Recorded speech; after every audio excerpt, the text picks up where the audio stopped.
Every brand wants to be indispensable, something customers can't live without. This requires deep connection with shoppers that begins with having an intimate awareness and knowledge of their wants and needs. Brand positioning equals shopper perception.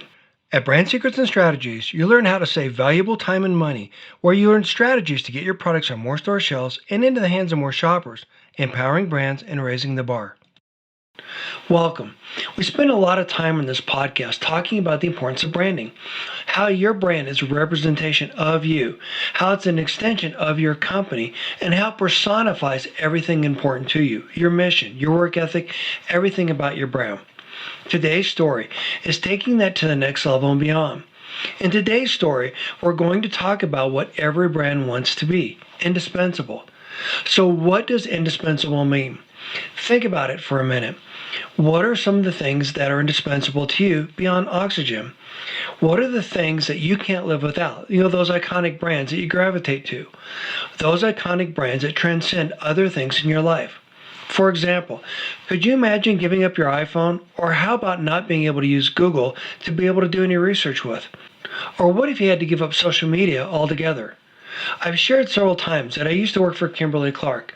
Well, people used to call the facial tissue category the Kleenex category. The point being here is that the brand personified everything within the category. So this is what we're focused on today. How do you turn your brand into indispensable brand? How do you become a household name? How do you turn your brand into something that people just can't live without? Imagine having a brand that has the powerful community behind it, and the ability to leverage that community to help drive sales at retail, whether it's online or in traditional retail. That's what today's story is about. You're definitely going to want to pay attention to this. And as an added incentive, at the end of the podcast, my guest today is going to tell you how you can access his book. That's right, how you can download it yourself. And as an added incentive, at the end of the podcast, my guest today is going to tell you how you can access his book. That's right, how you can download it yourself. I need to tell you that I've been reading through his book, and while I haven't finished it yet, it covers all the key things that every brand needs to know when developing an indispensable brand.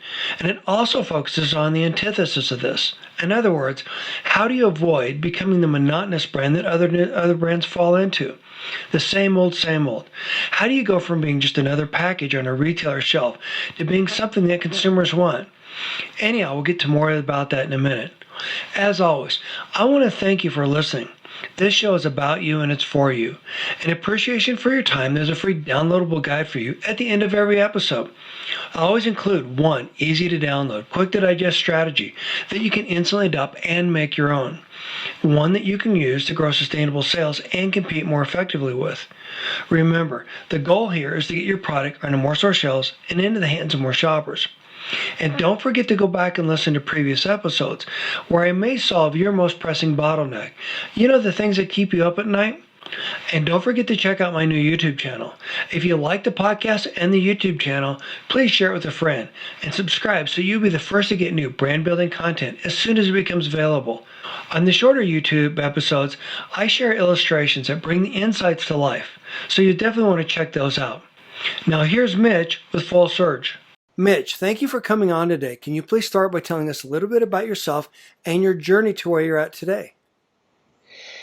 Sure, happy to, Dan. So I have about 25 years of total experience in the brand and marketing space. I began my career on the client side, if you will, in brand management with Unilever and with Coca-Cola. Did that for about 10 years, and for about the last 15 plus years have been consulting, but on the same topics, not general management consulting, but very specific to brand and marketing strategy. So I work with a variety of clients in my current capacity, of all sizes, product and service, B2B, B2C, but again, all in the area of brand strategy. So positioning, brand architecture, brand extension, and so forth.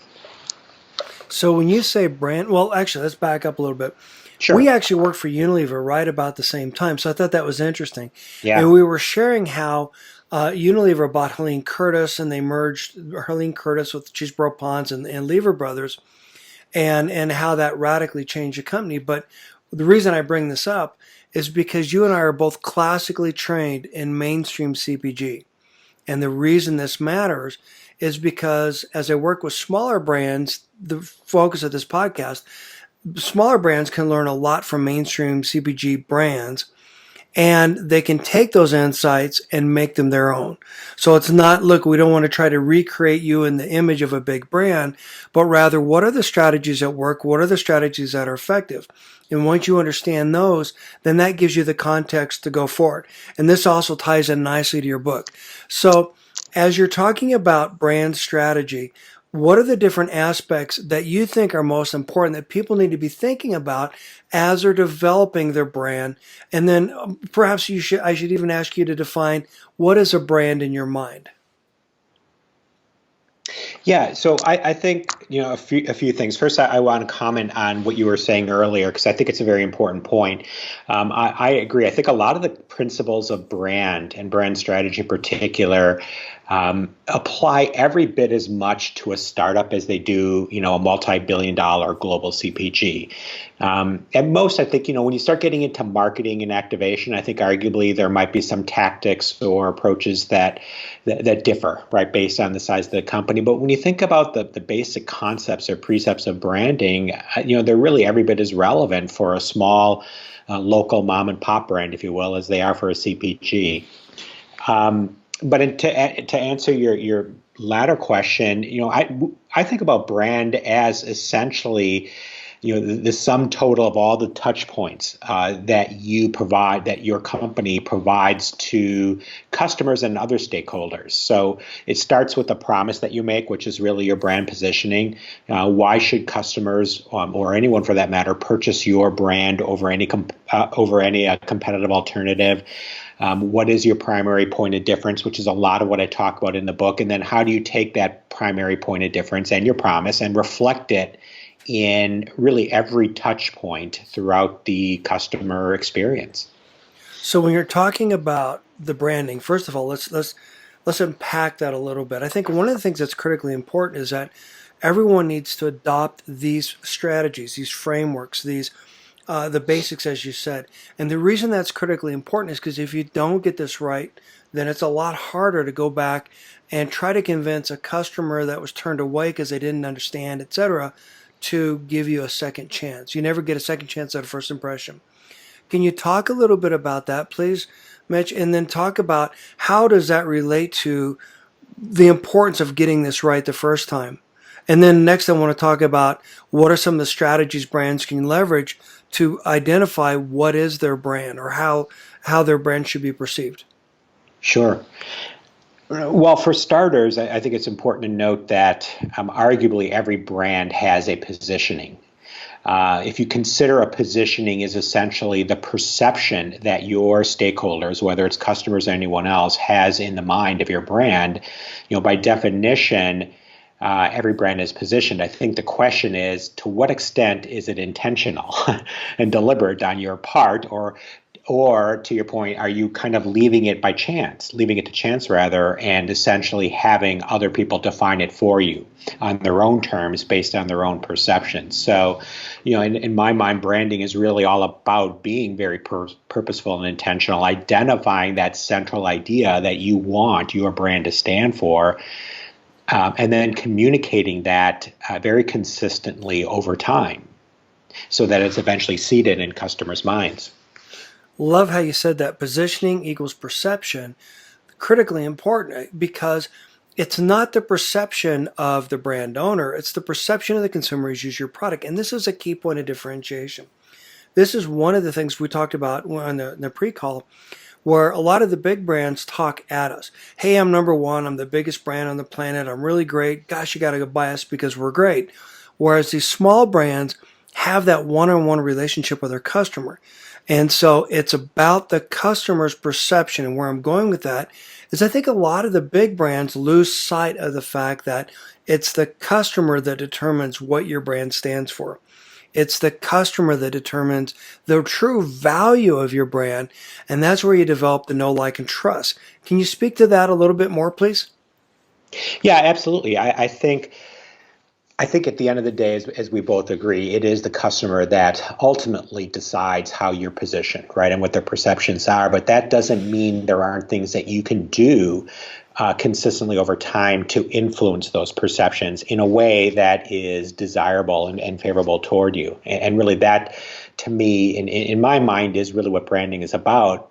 And I would argue that it's a whole lot harder today in the world of multimedia and digital technology to do that than it might have been 40, 50 years ago when brand management was in its infancy. If you think about it, way back when, there weren't the communication channels that there are now, right? There were 3 or 4 major network televisions, and big companies developed a commercial, a 30-second commercial, and they ran it on the soap operas, and voila, their brand was positioned, right? And obviously, I'm over exaggerating to make the point, but now we no longer live in a world of 3 network television networks, right? We're talking about, since then we've seen the birth of cable television and satellite, and then the internet and social media.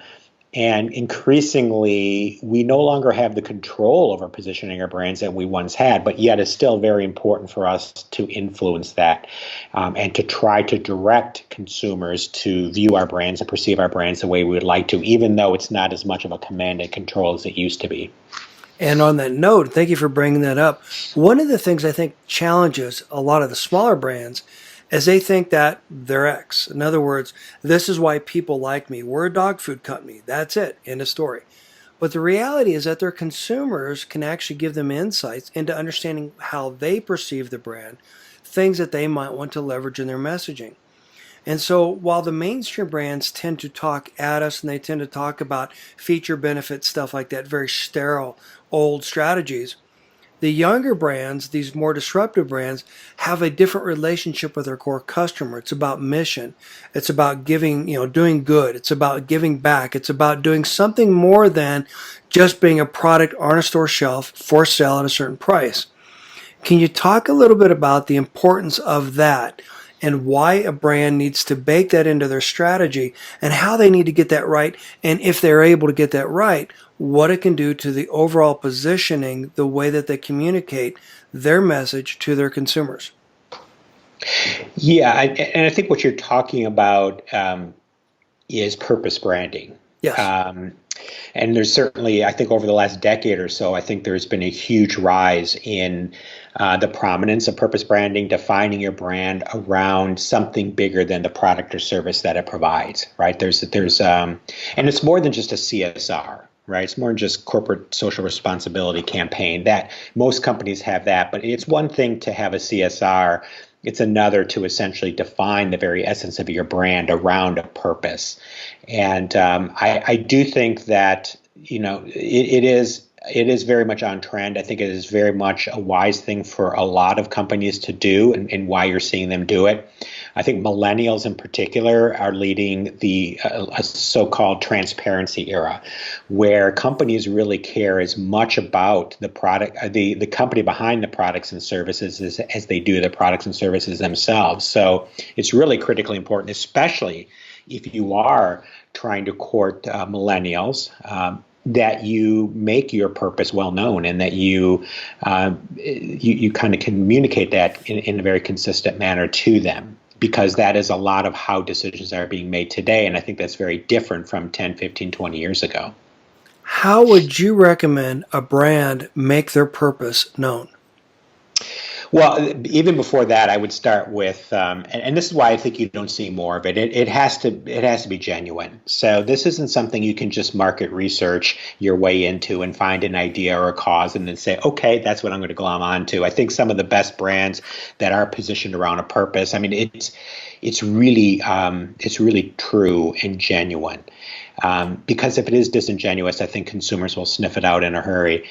But one of the best ways to do it, to answer your question, to kind of communicate it and reinforce it, is through story. And I think that it's no accident that brand story and purpose branding, I think, have both grown in popularity in recent years. Because what better way to communicate something as higher order and potentially emotionally based as a purpose, through story. So you see a lot of brands communicating their story, whether it's why they were founded or the their origins, or just kind of articulating their cause in a very compelling way, you see that being communicated very consistently through brand story. And I think to go one step further, one of the things that makes natural brands unique is their connection to their core consumer. And what I'm getting at is that mainstream solution providers and agencies, et cetera, tend to commoditize all shoppers and products, et cetera. And the point here is that you've got to really understand what your consumer's looking at, what they're thinking about, what their perception is from their point of view. And the only way you can really do that is by asking them. In other words, if you had the ability to ask every single customer, why did you choose us? Why did you choose us over another brand? That would be ideal. So what are the strategies that you would use, Mitch, to help a brand ascertain the answers to those questions? Well, I think that the most traditional way, certainly is through market research. And I still think that ideally, in a perfect world, is how you would go about it. And I think the good news, especially for smaller brands and brands that just don't have the budgets of the large global brands, is that there has been a democratization of market research. New techniques, especially digital and online techniques, that make market research much more attainable and accessible and affordable than ever before. So, to me, there still is no replacement for going out in a fairly methodical and scientific way. Even if it is just in the form of interviews, in-depth interviews or small focus groups, and talking to consumers, as you suggest, and finding out what's important to them, finding out what motivates them to purchase one brand over another, and then very importantly, how they think about your brand vis-a-vis competitive brands. But if that's not a possibility, I think that there are a lot of other creative ways to do that. Certainly just even observation and getting feedback directly from your customers through your day-to-day interaction or through your sales force. There's been a lot of talk about social listening. So what can you learn about consumers, your consumers, as well as those that may be loyal to your competitors, through just kind of observing the chatter, if you will, on social media and how they're talking about the category, how they're talking about your brand and competitors. Can you talk a little bit more about social listening? It's the first time we've actually talked about it on this podcast. It's a fascinating concept, and it's something that every brand should be taking advantage of. Sure. Yeah, it's really about kind of, it almost seems a little bit like lurking, right? But kind Exactly. of hanging back and just following the dialogue, if you will. So regardless of the platform, and it's going to differ by brand and by category, but maybe you're on Facebook or Twitter or Instagram or Pinterest, whatever the case may be, and just listening to, without even necessarily having to participate that heavily, listening to what's being said and kind of soaking it all up and trying to determine or ascertain what kind of insights can you take away from those conversations. What are you learning from the way consumers are talking about the category? It's kind of a way of, it's almost like market research. It's not as structured, obviously. You can't control it the way you would a survey or an interview. But that doesn't mean you still can't learn quite a bit from it. And on that note, one of the cool things about this strategy is that you're actually paying attention to the consumers that might buy the products. And what's great about this is that it's a trail of breadcrumbs. And if you start following those trail of breadcrumbs, you can unravel their actual concerns. You can dig more into a specific topic or a concern, and then you can iterate or change or modify or something your messaging. More importantly, this gives you insights that other brands overlook. Do you have any other anecdotes around that?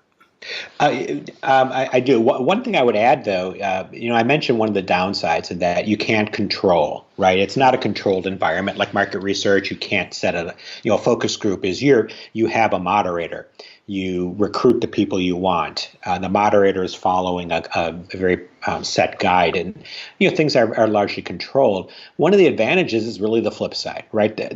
People would argue that a focus group, for example, is a very artificial environment, and by contrast, social media or social listening, whatever the case may be, is inherently real, right? It's happening real time, and you are much more in observer mode. So you can actually kind of flip that negative and turn it into a positive. You're hearing things unfiltered, right? These aren't artificial environments. They're happening real time.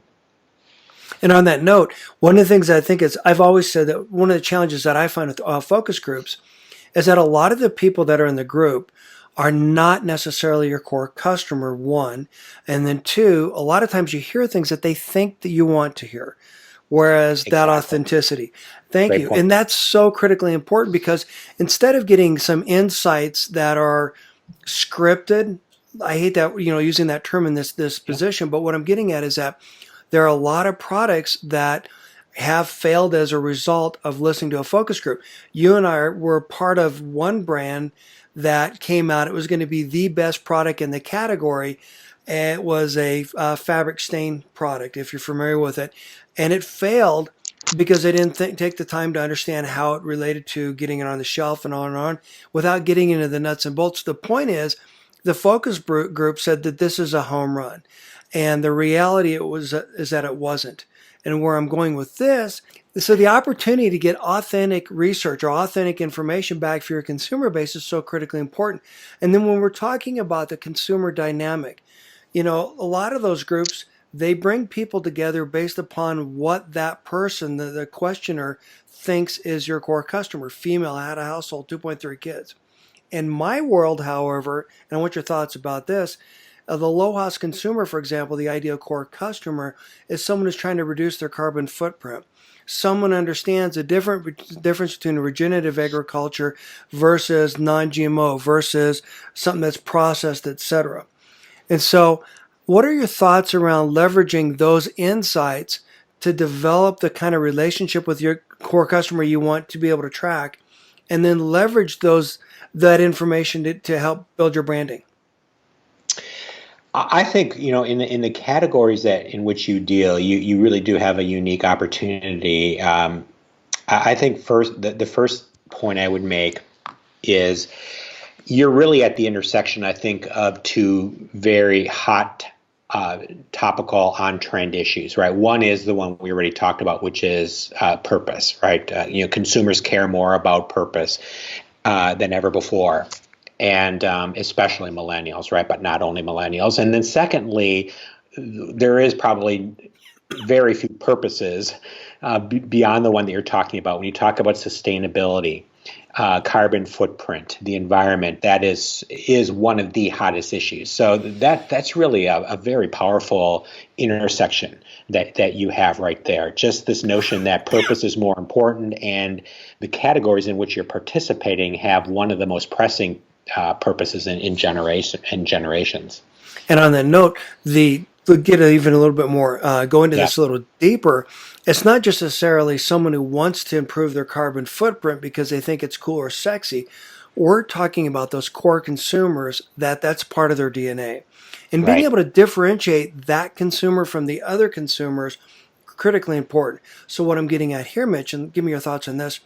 My focus is on where the ripple in the pond starts. For Yeah. example, when did chia become important? When did gluten-free become, when did that start? And then paying attention to that ripple in the pond as it begins to develop, long before it becomes a tidal wave and ends up on a Safeway or a Kroger shelf, and certainly a lot longer before it becomes a tsunami and ends up on a Walmart shelf. Your thoughts? Yeah, I couldn't agree more. I think, and we often talk about this with our clients, regardless of size, is um, start with who they are and how they think about this issue, or as we're calling it, this purpose in general. So if you think about this notion that they are very socially conscious, environmentally focused, they care very much about the environment, about the planet. What does that mean? Like, what does that mean in terms of their life, in terms of their priorities overall, in terms of the relationships that they have, in terms of the decisions that they make, and then gradually drill down to much more specific things like, well, what does this mean for the types of products they buy? Even further down, what kind of food do they eat and why? So I think the natural temptation would be to look for kind of the intersection of food products and these issues. And what I would say is take 10 steps back and just think about these issues overall, and what makes your consumers tick in all facets of their life, not just the way they eat and how they purchase food products. Agreed. Thank you for saying that. In fact, I want to go one step further. I think big brands tend to focus on how do we get the product off the shelf? How do we sell what's on a retailer shelf? The reality is that the selling doesn't stop until well after the consumer takes it home and shares it with their friends and evangelizes it with their friends or community. And so being able to focus on that, on the brand, all the way through the consumer, all the way through the product lifestyle, well after the product leaves the store shelf, well after it leaves your distribution center, well after they share it with their friends and family, that's critically important because that gives you the insights that you can leverage to convert an occasional customer into a loyal evangelist. Your thoughts? Agree. And I would say it's actually much easier today than ever to do that before because of a lot of the digital technology that we're talking about. If you think about it, years ago, prior to the digital invasion, if you will, it was arguably harder to do that, to establish a relationship, especially ongoing.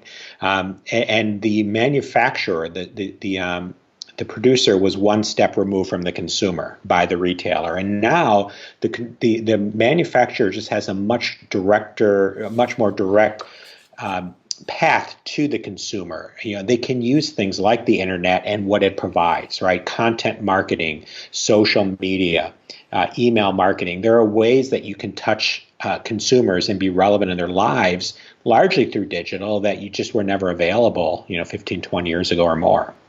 So thrilled that you shared that. Thank you. One of the things that I wanted to focus on is that if you get your branding right, if you understand your branding and you can leverage your brand with your community, that's far more valuable to the retailer than any slotting or any of the fees that you may pay. What I'm getting at is that big brands have deep pockets mostly, and they can pay for the volume, and they've already got the relationship, so they are at a competitive advantage. Small brands don't have that infrastructure. They don't have the deep pockets, but they do have the customer base. And so what I'm trying to do, Mitch, is I'm trying to teach brands how to leverage the relationship that they have with their consumer through everything we've talked about to be able to leverage that relationship with the retailer to help that retailer drive sales and remain relevant in their market. When I mean relevant against other competitors in their market and relevant against the online threats. Your thoughts? Yeah, it's hard to disagree with that, and I think it is also about mindset, right? And what I think one mindset could be, it's us against the retailer, right? So if you're a small brand, and how do we compete against a big brand, and how do we kind of use consumers to essentially strengthen our position? So I think one of the things that smaller brands can do is go the extra step and understand consumers to a much greater depth, understand the role that their brand can play in consumers' lives, as we talked about earlier, beyond the more functional aspects, and then share that with the retailer. So it is a win-win, because at the end of the day, the retailer does win when your products are flying off of their shelf. So the more you're able to leverage your understanding of consumers and the role your brand plays in their lives, share that with consumers, it turns into more of a win-win-win. And the best part about it is if you understand this and you understand your numbers, you know that your brand contributes more to the overall profit of the category and the store than most other brands that don't go down this path, that don't follow. So what I mean by that is that the myth that price is the only thing that drives consumers into a store and gets consumers to buy a product, that's something I'm trying to get people away from, because the reality is that natural organic products cost more. I don't believe that they should have to pay for, or apologize rather, for the fact that they're using quality ingredients. And the fact that they're able to drive more profit, even though they don't have the velocity, but they're able to drive more profit to the category. And then if you think about it, going back to what we're talking in terms of the research, if you understand when the consumer buys your product, what other products do they buy? What's in the market basket? Market basket's the total sum of their purchase. So their market basket's going to be a lot higher than a consumer that goes in and buys the private label or the cheap stuff. And what I'm getting at is that when you think about organic, or an organic consumer is going to buy organic produce, organic dairy, organic milk, etc. So at the end of the checkout, they're going to spend a lot more money in that store.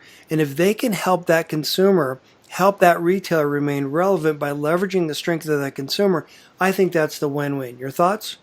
I agree. And very often, I think that, and that's not new necessarily. I think for years, long before this trend came along, manufacturers were learning to talk about, the market basket theory, and consumers that buy this brand, or consumers that buy premium, for example, or buy large sizes at higher price points, tend to be more lucrative shoppers for the retailer. And I think that's a very powerful story that is still applicable today. The other thing I would emphasize is that consumers in general will not default to the lowest price unless you just haven't differentiated, unless you haven't given them a compelling reason or motivation to pay more money. And that's really where I think branding comes in. And whether it's for natural or organic products or in other categories, whatever it is, especially if you are premium price, you need to have that meaningful point of difference that resonates with the consumer. And if you do, and if it's delivered consistently, there's value, and that value will prompt them to spend more money. If you aren't able to do that, if you aren't able to differentiate your brand rather, and consistently communicate that point of difference and deliver on it consistently, then it does become a price game, and they will default to the lowest cost option because you haven't given them any reason not to. Exactly. And I believe that actually, and the research shows it too, that price is usually something that the decision that consumers make at shelf. In other words, they go into the store and they look for price. I used to work for Kimberly-Clark. It was the Kleenex category. I mean, that's the way that people defined it, even though it was facial tissue. When I worked for Unilever, it was Whisk. Whisk was the big brand, far bigger than Tide was today. And the point is, people define the category based upon the number one or two brands in every category. It's that brand that drives people in because of the promise that brand offers. And the reason I'm going down here is because, yeah, you're right that price is a secondary to quality, etc. And you made the comment about it's not new in terms of folks in the market basket. But the problem is this. The industry, especially in a natural channel, actually mainstream brands too, are focused on making margin on a single item. The industry is set up in such a way where it's all about how do we squeeze as much margin out of one product, and not thinking about the other products on the shelf, not thinking about how that product relates to other products. How do brands leverage that relationship? Because, the challenge is, this is one of the reasons I think that they're at a severe competitive disadvantage. And if they could flip that, then they'd have an opportunity to change the conversation. Your thoughts? I think there's an important point that we haven't mentioned yet, but I think you're kind of getting at, and that's segmentation, right? Mm-hmm. By definition, no brand, there is no brand that's universal, right? No brand is going to appeal to everyone.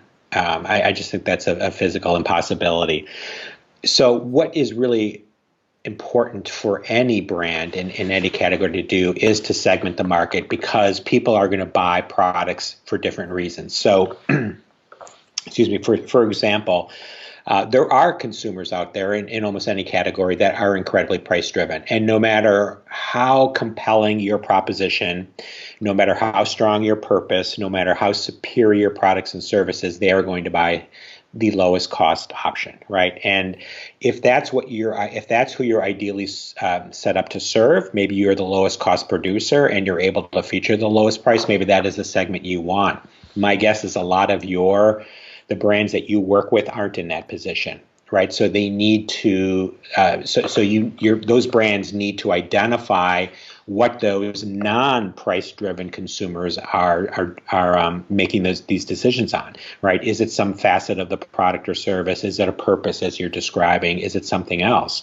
Why are they buying? And then, hopefully that segment is large enough, but assuming it is, you then position your brand, your offering around that need that segment has, and you go after them and you win with them disproportionately, right? And that's really, I think, the key here. Oh, wait a minute.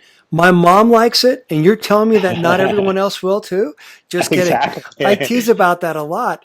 That, yeah, Uh, this is why you've got to understand this stuff. This is why you've got to understand who your consumers. You don't necessarily want to go after every consumer. If you're trying to Correct. be all things to all people, then you're nothing to anyone. And I know I'm saying that wrong. But the point No, that's is, exactly right. yeah, it's these small disruptive brands that are more closely tied to their consumer. They have that more intimate relationship with their consumer that are the ones that are driving sales across every category and every channel. And again, you shouldn't have to apologize for having quality products. If price were the only driver, then luxury and decadent items would be declining. That's not the case. And so now that we've talked about that, what are some of the tactics you would recommend that brands use to leverage their branding strategy at retail and with the consumers? Well, I think it starts by the really the common theme that has woven itself throughout this entire discussion, which is identify that point of difference. And in the book, I talk about four different primary points of difference when you get down to it. And every brand has all of these different aspects, I should say, up front.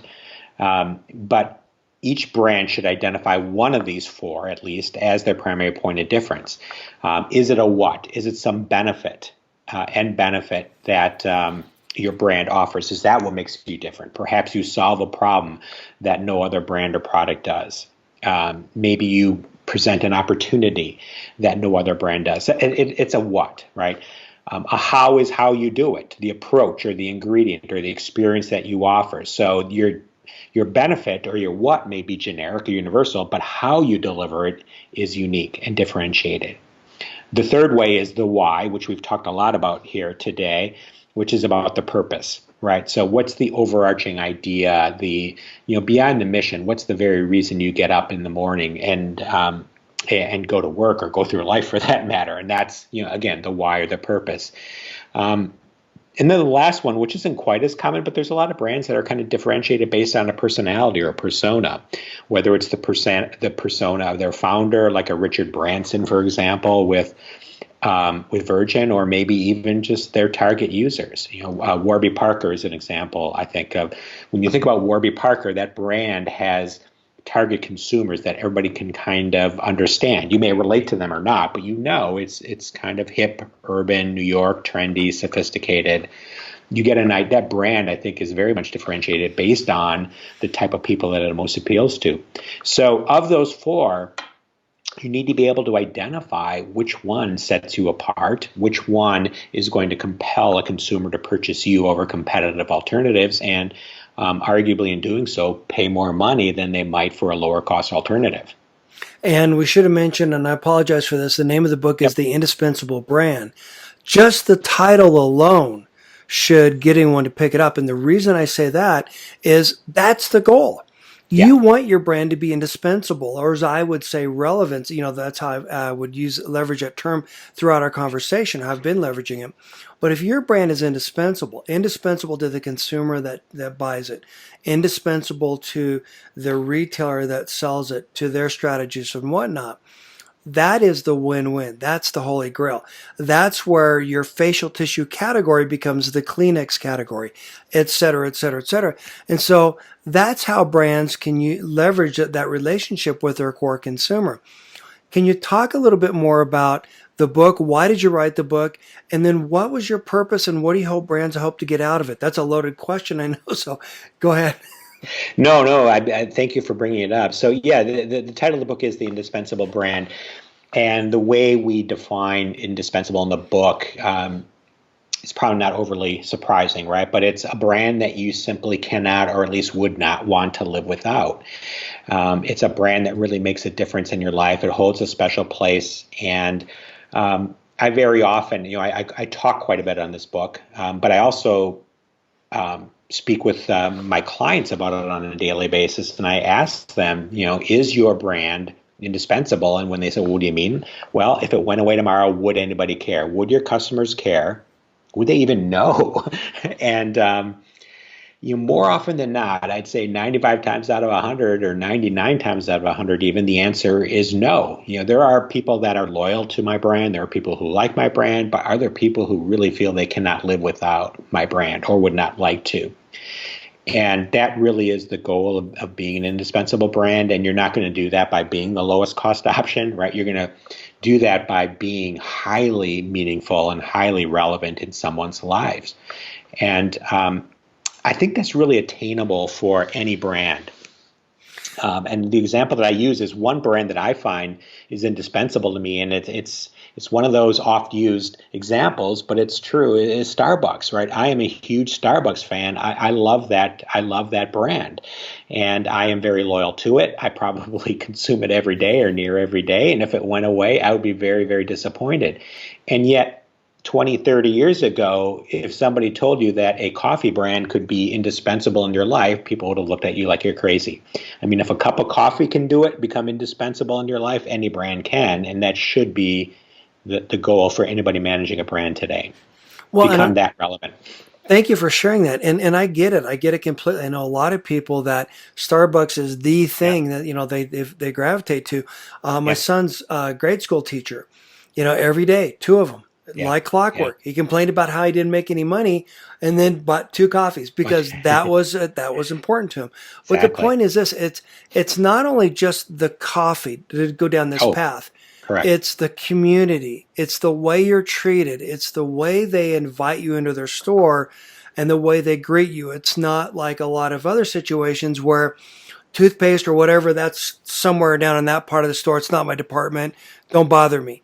And my point is that the brand has done an incredible job of engaging their community, building a community around them. Like them or not, that's one of the things that every brand needs to be doing, needs to be focused on. So that's a great example. I remember years ago where we would talk about, to your point, if your brand went away, would anyone care? And the goal is to understand what are the key drivers that keep people coming back. Why are you relevant? Why are you important? And why are you indispensable? So thank you for sharing that. So now that you've got your cup of coffee, and now that you're up and running, and now that you've got, we're talking about a specific brand, how would you recommend brands leverage that relationship with the retailer? And actually, let me back up. Let me talk about this first. One of the things I think is great about Natural is that we're able to build a community around our brand. And we're able to develop a community that can help us iterate or help guide us to make the kinds of products people will continue to buy. And so where I wanted to go with here is that if every retailer closed tomorrow, what would you do? Where would you sell your products? And the point being is that if you've got that indispensable brand within a community, your community is going to keep you alive. And then if you can leverage that community, they're going to tell you whether or not it needs more maple or more chia or more, or whatever it is. But they'll help guide you so that you can grow and thrive. Your thoughts? Yeah, agree. And it's all about, it really is about listening, right? Asking great questions, listening, being observant, understanding, just like you need to understand as a brand owner, right? What your consumers are looking for and how to be relevant with them. It's really incumbent upon you to understand the same from the retailer, to be able to be empathetic, to be in their shoes, to understand how they win and how your brand, your cause, your purpose, if you will, can tie into their efforts, whether it's marketing or otherwise, so that you're being as relevant for them as you are for the consumers that you're ultimately trying to please. Thank you for sharing that. So then, okay, once you get this dialed in, how do you leverage that with the retailer? How do you leverage that to help get your product on a store shelf? Or more importantly, my mission is to get your product on more store shelves and into the hands of more consumers. Well, again, I think as we talked about before, it's really understanding, on a case-by-case basis, what are those retailers' goals? I mean, there's probably only a handful of them, but they might be different for different retailers based on the channel that they're in, for example, as well as their size and their competitive set. But understanding, what are they trying to? Are they trying to win on margin? Are they trying to be a low-cost a low-cost retailer, are they trying to increase their average transaction? And then help design programs for them that kind of play into that. So just like we talked about before, if they are looking to kind of drive up the average ring or the average transaction size, and you're able to make a market basket, and this is just one example, but a market basket pitch to them, that's one way that you're increasing your relevance. You're not going to every retailer with the same story, but you're tying in the story of your brand and how your brand helps them to their goals and their aspirations, which may not be the same as the one down the block.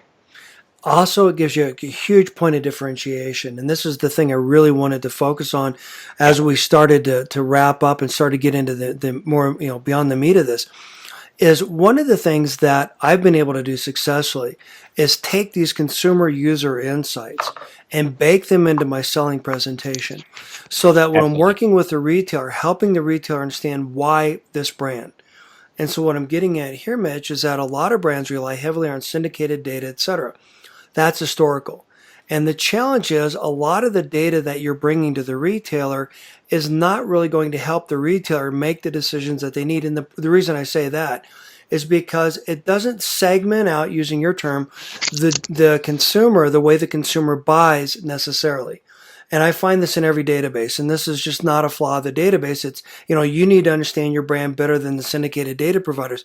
But where I'm going with this is that this is your opportunity to go back to, if you would, that story, to be able to tell a story about why your brand. This is, I believe, every opportunity with the retailer is an opportunity to educate them about your brand and, more importantly, your consumer. So what strategies would you leverage or recommend that a brand use to leverage these insights with a retailer and then ultimately their end consumer? Well, as we were saying in the previous discussion, I think as a brand you need to go one step beyond the consumer, because at the end of the day, the consumer is a means to an end for the retailer, and they are in business to satisfy consumers, but they also have a P&L to manage. So as you talk to them about consumer trends and consumer preference and their purchase habits, if it's not obvious, and very often it is, then you need to translate into how that's a win for the retailer. So are you bringing in perhaps a less price-sensitive consumer with your brand who is therefore going to spend more money on other products at that retailer, for example, is one angle. It's really tying in or making the connection rather between your brand and consumers that purchase your brand to the retailer's objectives. And again, different retailers based on their strategy might be looking for different goals from your category. So unfortunately, it's not a one-size-fits-all. It's just like consumers aren't a one-size-fits-all. You have to understand how what the retailer is looking for, what is their basis for competition, and how can your brand uniquely play to it. Using the consumer as the story, though. Thank you for sharing that. And this is why I'm not a huge fan of what I would call push-button category management or top-line canned reports. My point is this.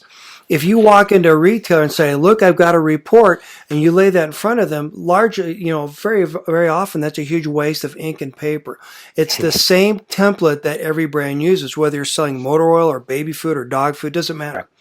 So being able to go beyond that to tell your story, and then being able to say why what happened. So in other words, sales are up for my brand. My contribution is greater than other brands, and this is why. This is how my brand appeals to that consumer. So you've got the facts, the fact-based selling. That's what category management is. And now you're leveraging that information and backing it up with the consumer piece that we're talking about. So when you say why what happened, well, with a big brand, velocity might be changing because you ran a big promotion, you had a big discount, etc. Well, that means that your product is a commodity in the sense that it is price driven. That's it. That's what got consumers to buy it.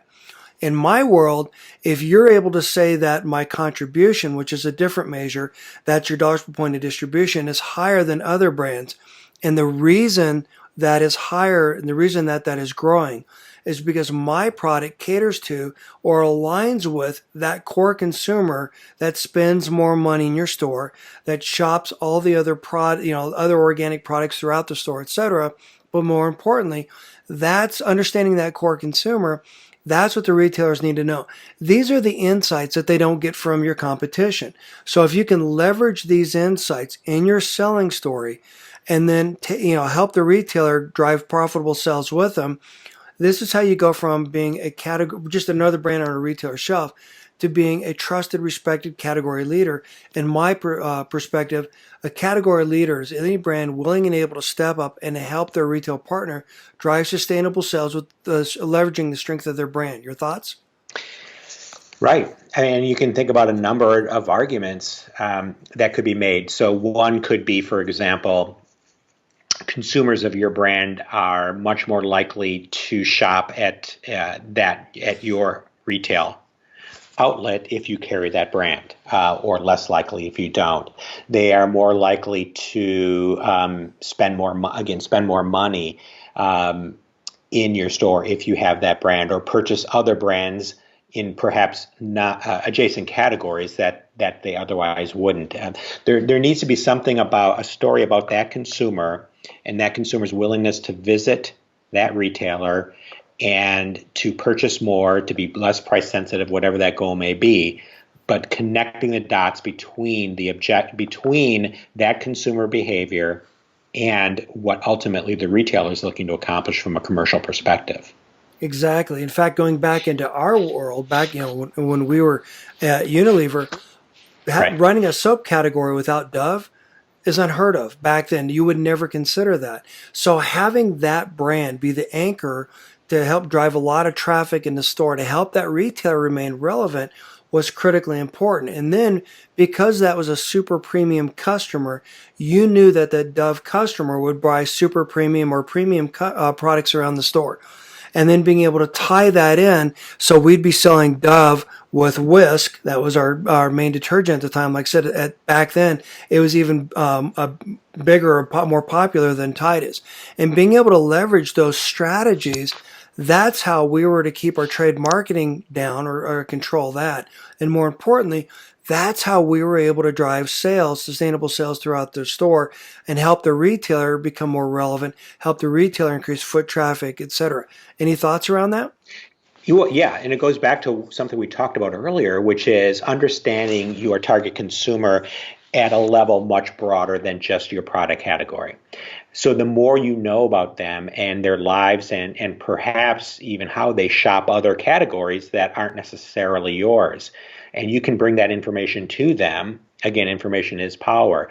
Yes. If you have this brand, they are more likely to visit it. And oh, by the way, when they are in your store, they are also more likely, based on our research, to buy these types of categories. That is information that is very powerful for you to have and can be very compelling to use with a retailer. And no shade on mom just because mom likes it. And I'm just kidding. But the point is that, these are the foundational things that every brand needs to have.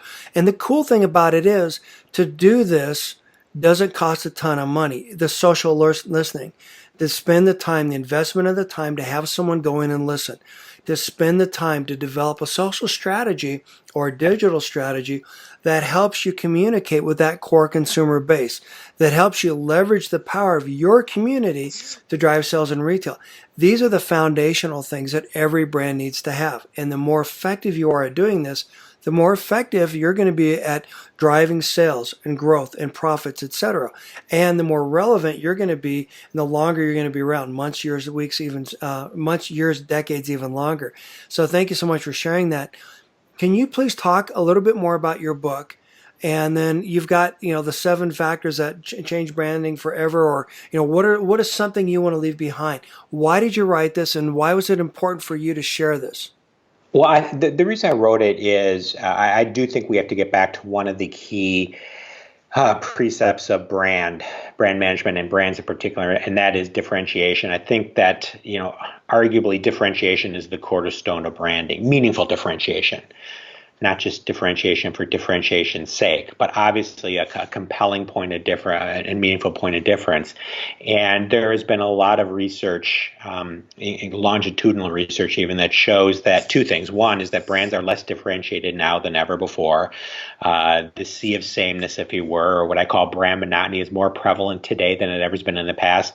And secondly, there has been a tremendous amount of quantitative research that has linked differentiation to things like brand value and operating margin. So not only is it more prevalent than ever before, it's also a leading contributor to negative financial performance. So that's really where the premise of the book is: how do you get back to and identify that meaningful point of difference for your brand? And we talked about the ways that you can be meaningfully differentiated earlier. And then really the rest of the book is about how do you take that meaningful point of difference once you have identified it and reflect it in every aspect of not just your marketing, but your product and service itself, the offer, the experience, as well as your activation, whether it's digital or otherwise. And that's really how the book is set up. So how do you establish that meaningful point of difference and think about differentiation more broadly than we ever have in the past? And then how do you reflect it very consistently through every aspect of the experience? And thank you for giving me an opportunity to go through the book. I'm thoroughly enjoying reading. I haven't finished it yet, but the reason I got into this industry is because of that.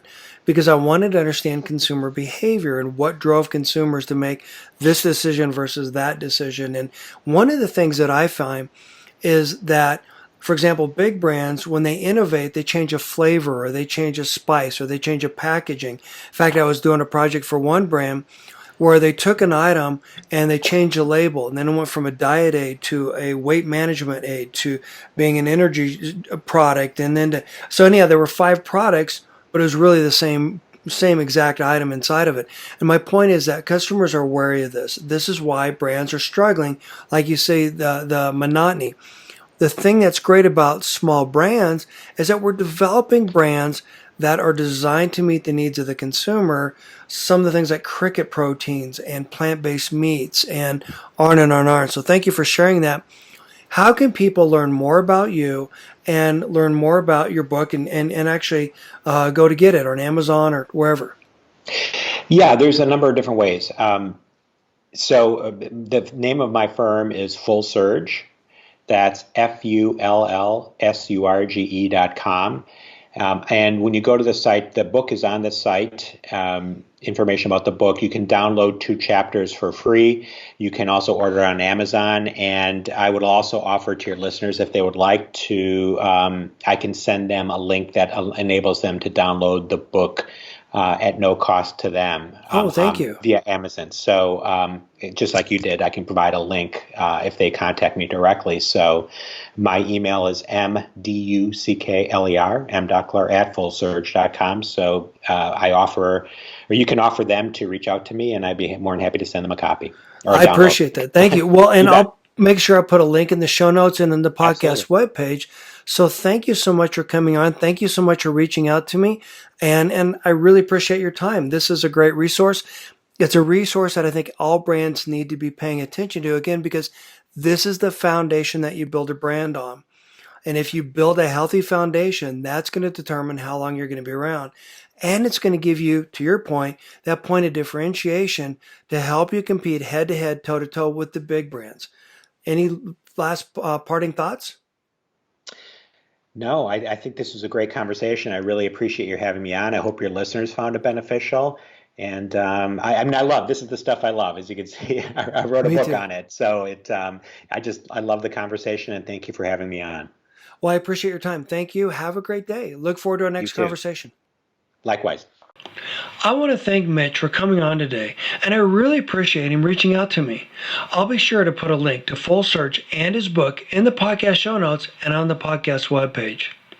What a great conversation. Everything that brands need to know with real life examples. This is exactly why I do this podcast.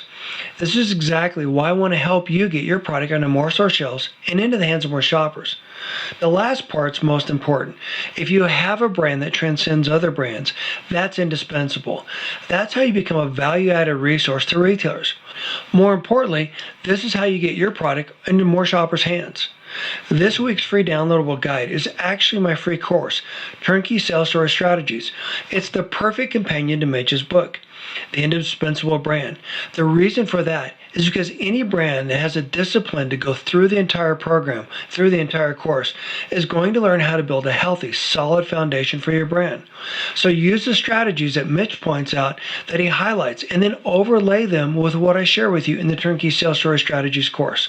You can get this by going to brandsecretsandstrategies.com/session 153. Thank you for listening, and I look forward to seeing you in the next episode.